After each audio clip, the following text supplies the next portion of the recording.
The clink of forks and soft chatter filled the air of Millie's diner, a tiny place on the edge of town with worn leather booths and the smell of coffee that never seemed to leave the walls. It was the kind of spot where truckers stopped for late-night coffee, where old men debated the weather like it was politics, and where regulars never had to ask for their order, it was just made. Millie, the owner and heart of the diner, had worked there since she was 17, eventually buying it when the original owners retired. She wasn't rich. Most months, she barely scraped by. But she had something more important: she cared. It was a cold Tuesday morning when she first noticed him. He wasn't like the other kids that came in. He didn't laugh loudly or order fries with extra ketchup. He came alone, always early, always sitting in the farthest booth in the corner. His clothes were clean, but clearly worn. His sneakers were taped at the sides, and he always wore a hooded sweatshirt, even in the summer. He couldn't have been older than 10, but there was a heaviness in his eyes that didn't belong to a child. At first, he didn't order anything.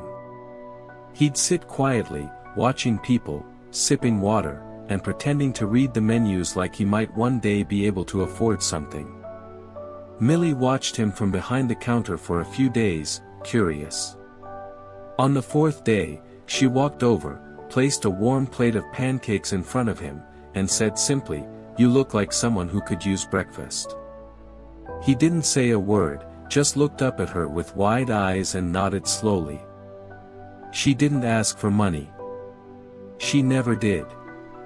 The next day, he came back, and the next after that.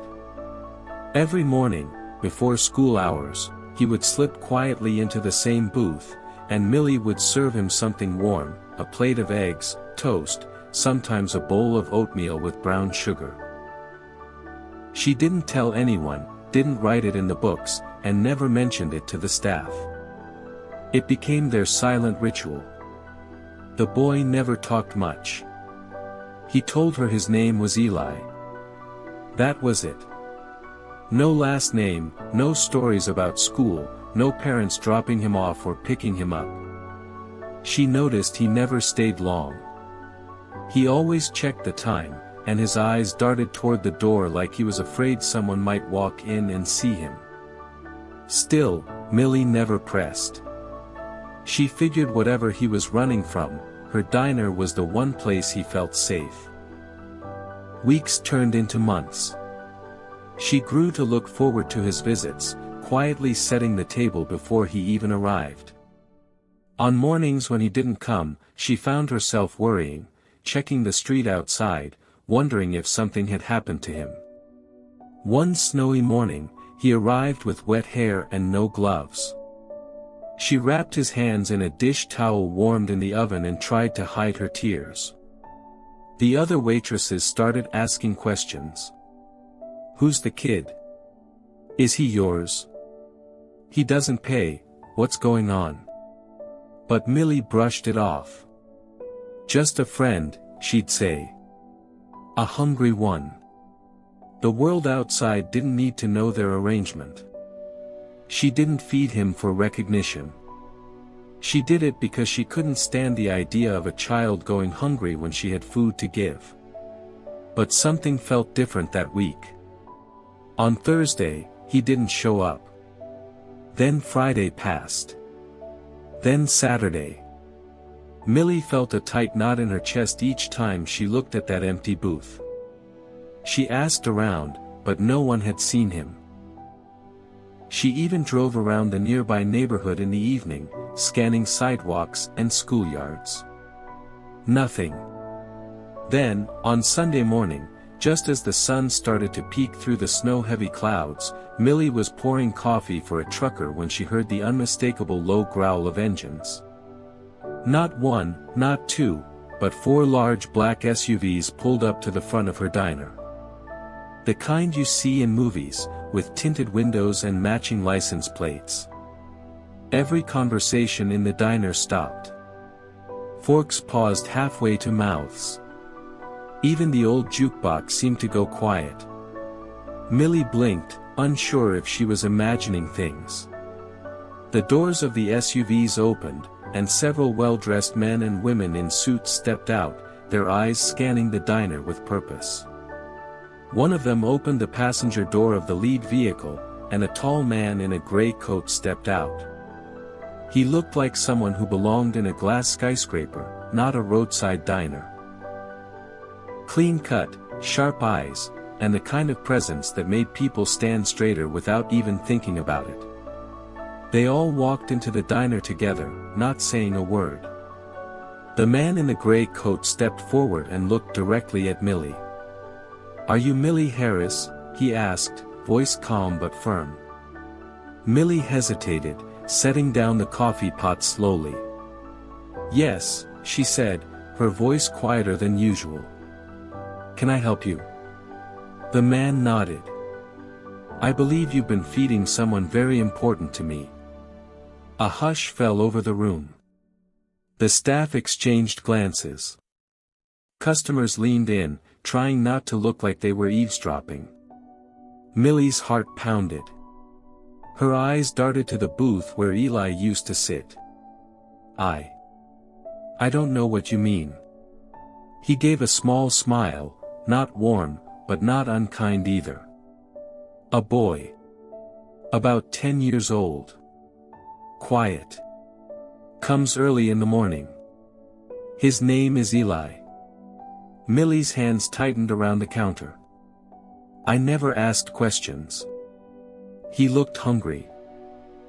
The man nodded again. "And you fed him? Without asking for anything? Day after day?" She nodded slowly, unsure where this was going. "That's right." The man glanced at one of the women beside him, who handed him a folder. He placed it gently on the counter.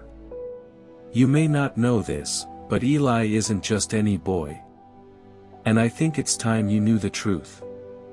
Millie looked down at the folder, then back at him, heart racing. The entire diner was frozen in silence, all eyes on her. What had she gotten herself into? Who was Eli, really? And why were these people here, looking at her like she held the key to something far bigger than a plate of pancakes? The folder remained closed. The questions unanswered. But Millie knew one thing for sure, her life was never going to be the same again. Would you like me to continue with the next section, building on this suspense?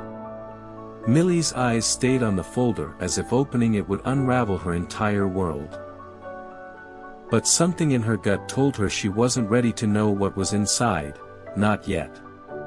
She looked up at the man again, trying to read something in his expression. He didn't look angry, but there was something guarded in his stance, like he was carefully watching every move she made. "I don't understand," she finally said, her voice low. "Who is Eli?" The man looked around the diner, noting the eyes still trained on them. He gave a small nod to the woman beside him, and she stepped forward, lowering her voice.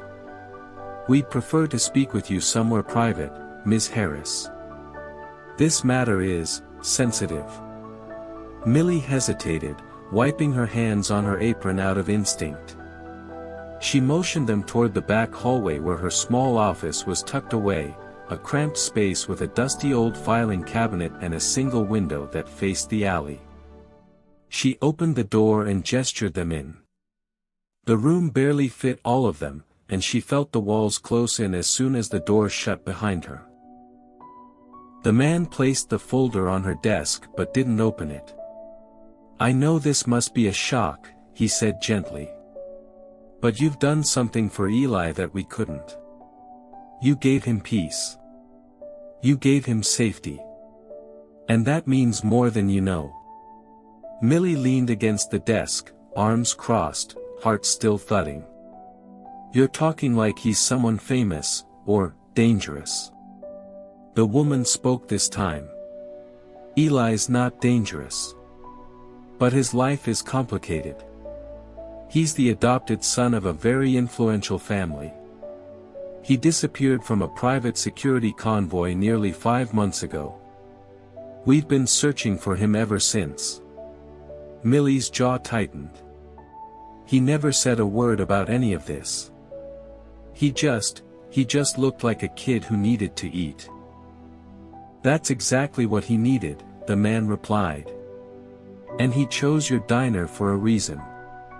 Eli's always been intuitive. He can tell who he can trust. The room fell silent for a moment. Millie tried to picture the boy sitting in the corner booth, always quiet, always watching. She thought about the way he would glance toward the door, the way he never let his guard down completely. And now it made sense in a terrifying new way.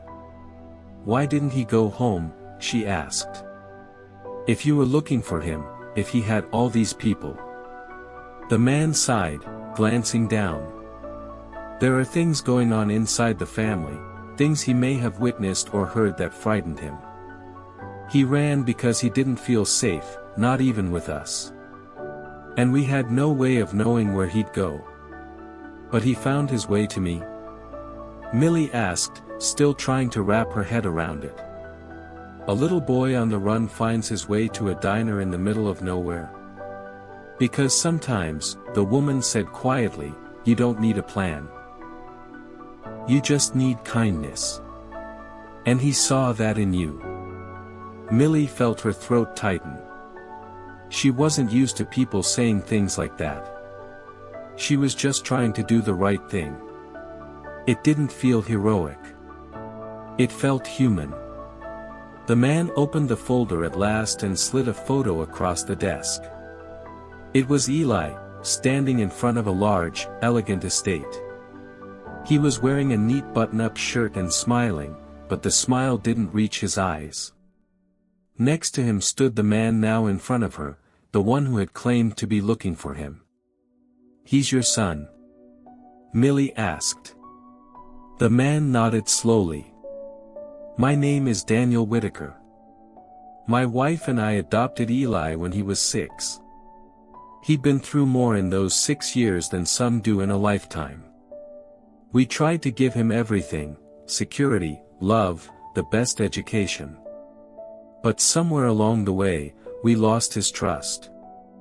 And now we're trying to earn it back. And you think he'll listen to you now? Millie asked, watching them carefully. Daniel hesitated. We don't know. But we hoped, maybe you could help us talk to him. Millie didn't answer right away. She thought about how small and fragile Eli had seemed on the mornings he barely touched his food. She thought about the bruises she once saw on his arm and how he'd pulled his sleeve down quickly, pretending nothing was wrong. She remembered how he once stared at a birthday cake they brought out for a customer, his face unreadable. I don't know where he is now, she finally said. He stopped coming last week. I thought maybe something happened to him. The woman stepped forward, pulling out a phone. Actually, we think he's still nearby. We've picked up glimpses of him on security footage in the area. Always by himself, always moving. He's smart, knows how to stay unseen. But he keeps circling this diner. It's like he's staying close, but not close enough to be found. Millie let that sink in. If he was out there, if he'd stayed in the shadows, what was he waiting for? Was he watching her? Was he scared that coming back would change everything? Daniel's voice softened. We're not here to force him home. We just want to talk to him. To know he's safe. And we think, if he trusts anyone, it's you. Millie looked out the office window at the alley, snow now falling lightly onto the pavement. Her heart was heavy, but beneath the confusion and fear, she felt something stronger, a deep sense of responsibility. Not because she had to help, but because she wanted to. I'll try, she said at last. If he comes back. I'll talk to him. Daniel looked relieved, but there was still tension in his shoulders. "Thank you," he said quietly. "You may have saved him more than once already." They left the office and walked back through the diner, still quiet with curiosity. The SUVs idled outside, steam rising from their hoods. Millie returned to the counter, hands trembling just slightly as she picked up a notepad and pretended everything was normal. But nothing was normal anymore. She glanced at the booth in the corner. Empty. As always. But that night, after the diner had closed and the lights were dim, Millie stayed behind. She wiped down the tables slowly, watching the window. The snow had stopped, but the streets were quiet. And then, just past midnight, she saw a figure standing across the road, small and still, hood pulled up, watching the diner like a memory he couldn't quite let go. She didn't move. She didn't call out. She just let him stand there. Because sometimes, the hardest part of running isn't the fear. It's not knowing if you're ready to be found. Would you like me to continue with the next part, deepening the conflict and exploring more of Eli's story? Millie didn't sleep that night. Even after the boy outside disappeared into the shadows again, her thoughts wouldn't settle. She kept wondering where he had gone, if he was cold, if he had eaten. She replayed Daniel's words again and again in her head, about trust, about the past Eli had escaped from. It made her feel both honored and helpless, like she was the only thread tying Eli to any kind of safety. The next morning, she opened the diner earlier than usual, her eyes scanning the windows with every passing car. She brewed a fresh pot of coffee and set up the corner booth just the way Eli liked it, extra napkins, no silverware, and a slice of toast already buttered. It was a small, quiet hope. But he didn't come. Instead, it was Daniel who walked in just after 8 a.m., looking more exhausted than the day before. He ordered black coffee and sat at the counter, watching Millie like he wasn't sure if he should speak or not. "He's not ready," Millie said before he could open his mouth. "He's watching." "I know it." Daniel nodded. "We saw a motion-activated light flicker behind the grocery store across the street last night. Security cam caught a blurry image. I think it was him." Millie poured the coffee and leaned on the counter. "I'm starting to understand why he ran. He's not afraid of being caught. He's afraid of being let down again." Daniel sighed, rubbing his eyes. "I wish I could go back. Change how we handled things. But there are parts of Eli's life he never let us into. No matter how hard we tried." Millie studied him carefully. "Why don't you tell me what happened? Not the press story. The real one." Daniel hesitated. Then he took a slow sip of his coffee and started talking. "He came to us through a private agency. They said he'd been moved through multiple foster homes before that, all without much success. He didn't talk much. Wouldn't look you in the eye. But when we met him, he clung to my wife's hand like she was the only person in the world. We thought we could fix everything with love. We thought that was enough." He paused, the words seeming to weigh on him. "But we underestimated how deep his fear went. He was always alert, always calculating. We had therapists, tutors, all the support we could give. But Eli kept secrets. Even at 8 years old. He started disappearing for hours, hiding in the estate's woods, sometimes skipping school. Then things started to go missing: cash, old keys, electronics. We tried to be patient, but, one night, we found him trying to run. Said he needed to get away before it happened again. Wouldn't say what it was. Just that he had to go." Millie listened closely, her expression unreadable. So when he ran again, months ago, you assumed it was the same fear? Daniel nodded slowly. We just didn't know what triggered it this time. Their conversation was interrupted by a soft jingle of the diner bell. A young woman walked in, bundled in a thick jacket, glancing around nervously. She looked about 19, barely an adult, with dark hair and wary eyes. Can I help you? Millie asked. The girl's gaze shifted between Millie and Daniel. Is this the place where a kid named Eli comes sometimes? Real quiet kid?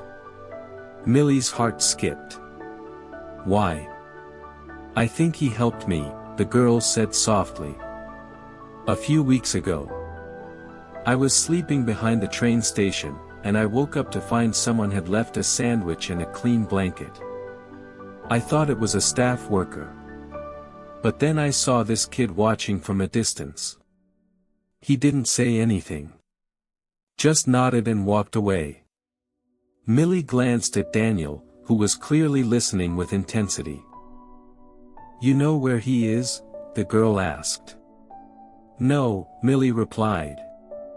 But I'm trying to find him too. The girl looked down, fidgeting with her sleeves. He looked scared. But kind. Like someone who's been through too much. After she left, Daniel sat in silence for a long time. Finally, he spoke. He's helping people. Even while hiding. That says something. Millie nodded. He's protecting himself, and others. That evening, Millie checked the alley behind the diner before locking up. She left a small paper bag on the back step, half a sandwich, 2 cookies, and a thermos of hot cocoa. She didn't know if he would take it. But just like before, the next morning, the bag was gone. More days passed. And with them came more questions. Daniel returned to the diner every morning, sharing pieces of Eli's past. Each detail added depth to the puzzle. One afternoon, he brought a journal Eli had once kept. Most pages were blank, but one stood out. A rough sketch of a diner, eerily similar to Millie's, with a tiny figure seated alone in a corner booth. Above the sketch were the words, "If I disappear, I hope I find a place like this." Millie stared at the page for a long time, the lump in her throat too heavy to speak around. At the same time, something else was brewing. A man in a gray hoodie had been seen around the block several times, always watching the diner from across the street. At first, Millie thought he was just another regular, maybe homeless, maybe just wandering. But then one of the kitchen staff caught him photographing the license plates of the black SUVs. When Daniel saw the footage, his demeanor changed. He's not with us. I need to make a call. That night, the SUVs didn't leave. 2 more days passed, and Eli still hadn't appeared. But now, there were whispers. Another diner regular claimed he saw the boy sneak behind the laundromat 3 blocks over. A child at the local library said someone left them a backpack full of school supplies with a note that read, "From someone who once had nothing too." Each clue was like a breadcrumb. Eli was still close, still watching, still helping, like a ghost with a purpose. But it wasn't just Daniel's people looking anymore. Who was the man in the gray hoodie? What did he want? Why was he following the same trail they were? Millie's gut told her it wasn't random. And suddenly, it felt like time was running out. She found herself looking over her shoulder, checking the back alley more often, watching the corners of the street for movement. She stayed late every night, hoping for a glimpse of Eli's shadow again. And deep inside, she felt something she hadn't expected, fear. Not just for Eli's safety, but for the secret still buried in his silence. Because now, the boy wasn't just hiding from his past. Someone else might be hunting him. Would you like me to continue building toward the climax in the next part? The next few days felt heavier. The diner, usually full of clinking coffee cups and warm chatter, now carried an undertone of quiet anxiety. Millie kept pretending everything was normal, smiling at customers, taking orders, but her eyes constantly flicked to the windows. The man in the gray hoodie had returned, this time sitting on the same bench across the street for over an hour. He didn't order food. He didn't speak to anyone. He just watched. Daniel came by again, this time with another man, taller, more serious, wearing a sharp black coat and an earpiece that screamed federal, even if he didn't say it out loud. They didn't sit. Just asked to speak in the back room. "There's something we need to tell you," Daniel began, his voice lower than usual. "We weren't sure at first, but we got a facial match from a transit station camera. The man outside, he's not some local stranger. His name is Victor Belinsky." Millie frowned. "That's supposed to mean something to me." The other man stepped in. "He's tied to an Eastern European trafficking ring. Quiet operations. Mostly minors. Eli may have escaped from something far worse than foster homes." Millie felt her stomach drop. Daniel continued, "We think Eli knew Victor. Or was taken by people connected to him. That might be again, he was running from." For a long moment, no one spoke. Millie leaned on the counter, trying to keep her hands from trembling. All this time, she had been thinking Eli just needed space, time, safety. But if this was true, he was in much more danger than she imagined. She whispered, "He's not just hiding. He's surviving." That night, the diner stayed open a little later. Millie lingered by the back door, leaving another meal in a paper bag. But this time, she tucked a note inside. "Eli, please. I know you're scared. But it's not just about being alone anymore. Someone dangerous is looking for you. Please let me help you. M." It was gone by morning. A day later, something changed. The kitchen boy, Trey, came running in from the alley mid-shift, breathless and pale. "Someone was out there," he ran when I opened the dumpster. "I think it was him." Millie rushed out but saw nothing. Still, something told her Eli had been closer than ever. She checked the spot where she usually left the bag. A scrap of paper sat tucked beneath a brick. It was shaky handwriting.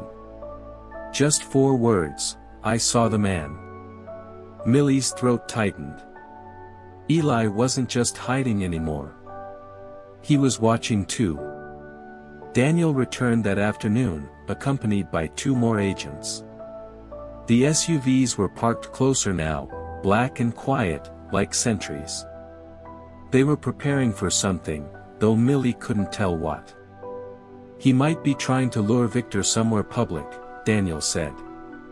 "He's not a kid who panics. He thinks. He plans." Millie shook her head. "He's still a child, Daniel. He shouldn't have to be thinking like this." That night, it rained. Hard. The kind of downpour that made the sidewalks run like rivers. Millie stayed late, sitting in the corner booth with the lights low, a single lamp glowing above the counter. The sound of thunder echoed in the distance. Just past midnight, she saw a shadow dart across the street. Her heart stopped. She stood slowly, trying not to startle whoever it was. But before she could reach the door, it creaked open. Eli stood there, drenched head to toe, shivering and small. His eyes were wide and scared, but there was something else there too, determination. Millie didn't speak. She just opened her arms. He stepped forward, then paused. "He's close. I saw him behind the bus stop. He's been following me for days." Millie gently guided him inside and locked the door. She wrapped a warm towel around his shoulders and made him sit in the corner booth. The same booth he used to hide in. The same booth he drew. Daniel was there within minutes. But Eli didn't want to speak to him yet. He only whispered to Millie. "I knew he'd come. I didn't want him to find anyone else. He's not here for me anymore. He wants to make me quiet. For good." Millie's hands froze. "You're not alone anymore. You hear me?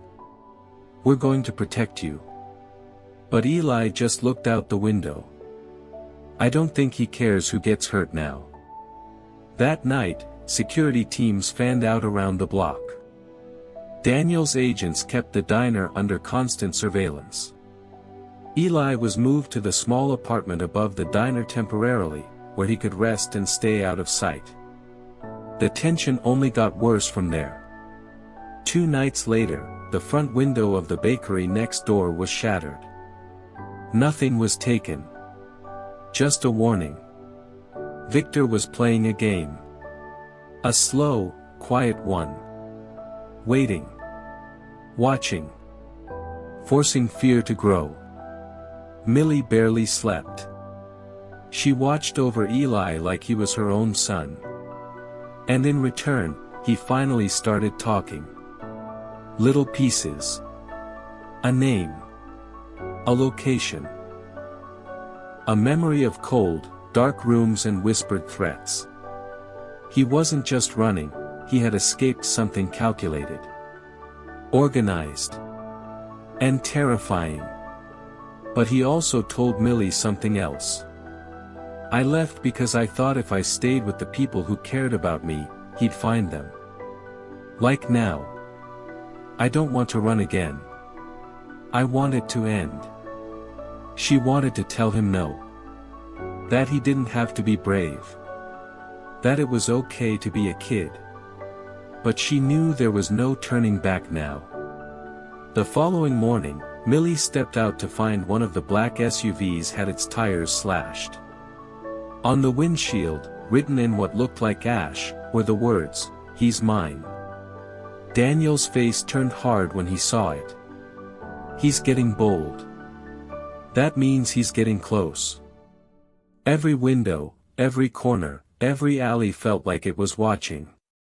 The quiet town had turned into a pressure cooker of fear and tension. Then one evening, Eli came downstairs with something in his hand. It was a burner phone. "I found it in the alley last night," he said.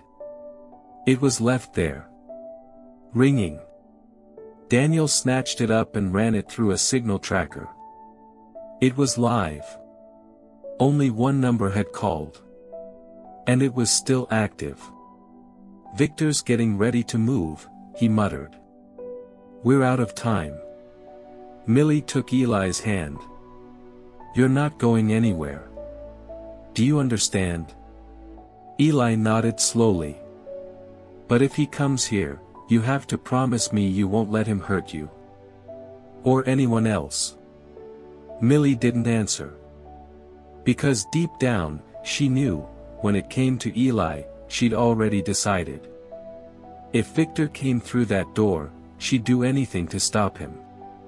Would you like me to continue with the climax in the next part? That same night, just as the storm outside began to calm, Millie was locking the front door of the diner when a soft knock came from the back. Her heart jumped. It was past 1 a.m., no deliveries, no stragglers, and definitely no reason for anyone to be back there.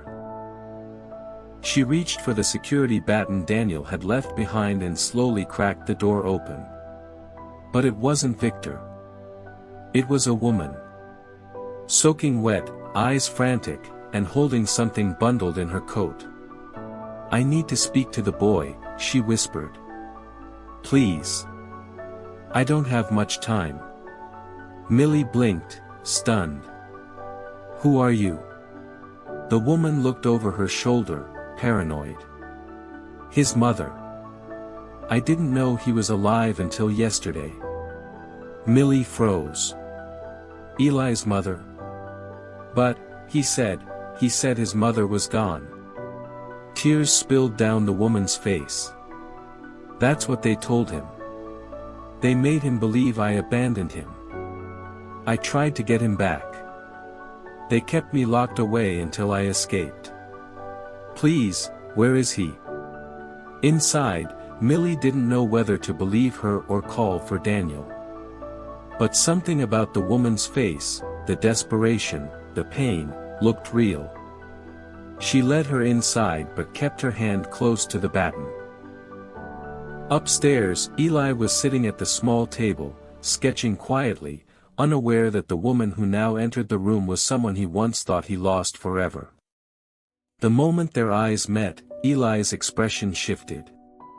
Confusion, then shock, then fear. Not joy. Not relief. "Eli," the woman said softly. "Baby, it's me." But he backed away. "No. You're not. This is a trick." "No, no," she said, stepping forward. "They lied to you. I was never gone by choice. Victor took you from me." Daniel burst through the door seconds later, gun drawn, but the woman raised her hands quickly. "I'm not the enemy," she said. "You need to listen to me. Victor is more dangerous than you know. He's not here to take Eli back. He's here to make sure no one ever finds out what they've done." Daniel slowly lowered his weapon but didn't relax. "Prove it." But that also meant Victor would stop at nothing to silence them before it went public. Millie, staring out the diner's window later that night, knew this was far from over. Eli wasn't just a runaway anymore. He was a target. And Millie? She was now part of something much bigger than just kindness to a quiet boy. She turned to see Eli sleeping beside his mother on the couch upstairs. His hand was clutched in hers. He finally looked at peace, for now. But Millie could feel it. The calm before something bigger. And she knew in her heart. The final confrontation was coming. Would you like the climax written next? It had been 5 days since Victor slipped through their grasp, and tension ran like electricity through the quiet town. The diner stayed closed, officially due to plumbing issues, but in reality, it had become the center of a federal operation. Eli and his mother, now identified as Alina Petrov, were under heavy surveillance, with plainclothes agents posing as handymen and delivery drivers scattered across the block. Millie tried to act normal, wiping down counters and pretending to fix menus, but her nerves betrayed her. She hadn't slept much. Neither had Daniel. They all knew it was coming. The only question was when. Then, just before dawn, the silence broke. The back door exploded inward with a thunderous crack, and Millie, in the middle of making coffee, ducked instinctively. Shouts echoed through the building, boots stomping, glass shattering. The agents responded quickly, but it was clear from the start, this wasn't just Victor. He'd brought others. Trained men who moved like shadows, taking out lights, disabling comms. Daniel burst into the kitchen, blood trailing from his lip, and shouted, "They're going for the upstairs, protect Eli." Millie didn't hesitate. She sprinted up the stairs, heart pounding, as bullets echoed below. When she reached the room, she saw Alina already shielding Eli behind an overturned dresser. The boy was shaking, clutching a drawing of the diner in one hand. A figure stepped into the hallway, tall, suited, cold. Victor. He raised his weapon, but before he could fire, Millie threw a chair straight at him. It bought just enough time for Daniel, who lunged from the stairwell and tackled Victor to the ground. The two men fought violently, crashing into walls, furniture splintering around them.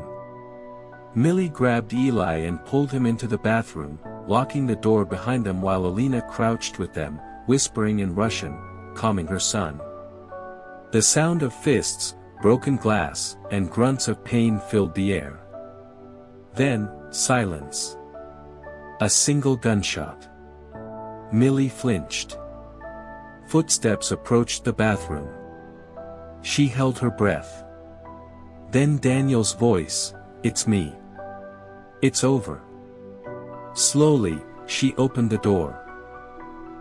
Daniel stood there, bruised and pale, holding his arm where blood trickled through his shirt. But in his other hand, he held Victor's gun. Behind him, Victor lay unconscious, cuffed, face down on the floor. The agents began flooding the building, clearing rooms, pulling in medics. It was over. For real this time. Millie exhaled for what felt like the first time in days. Alina pulled Eli into her arms, sobbing, as he clung to her silently. Daniel nodded to Millie, eyes full of something like relief, but also guilt.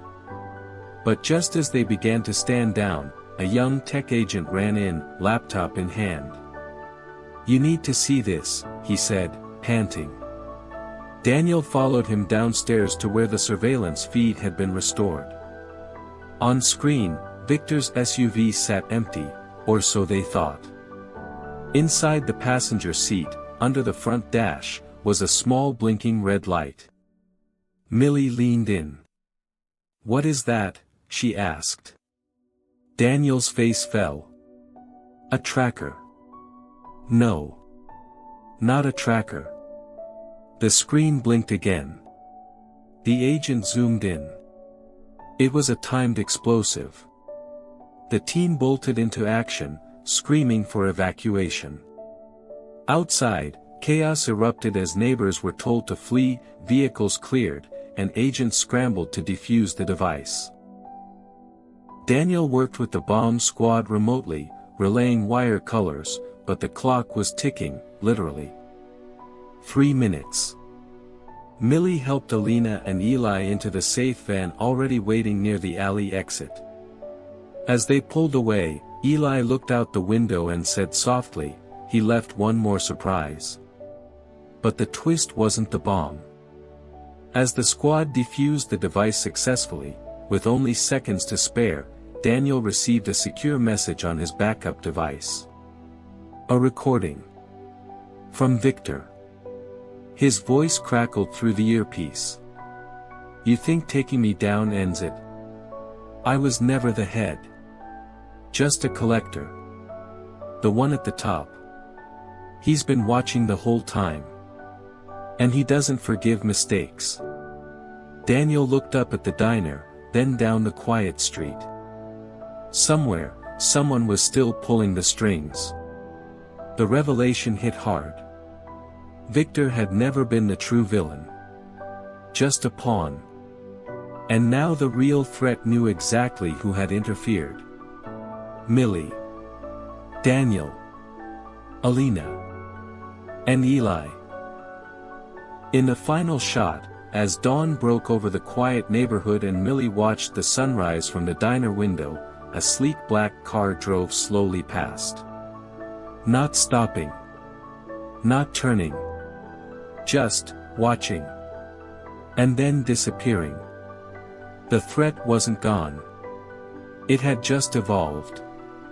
Would you like the final resolution and emotional wrap-up next? The weeks that followed were strangely quiet. Almost too quiet.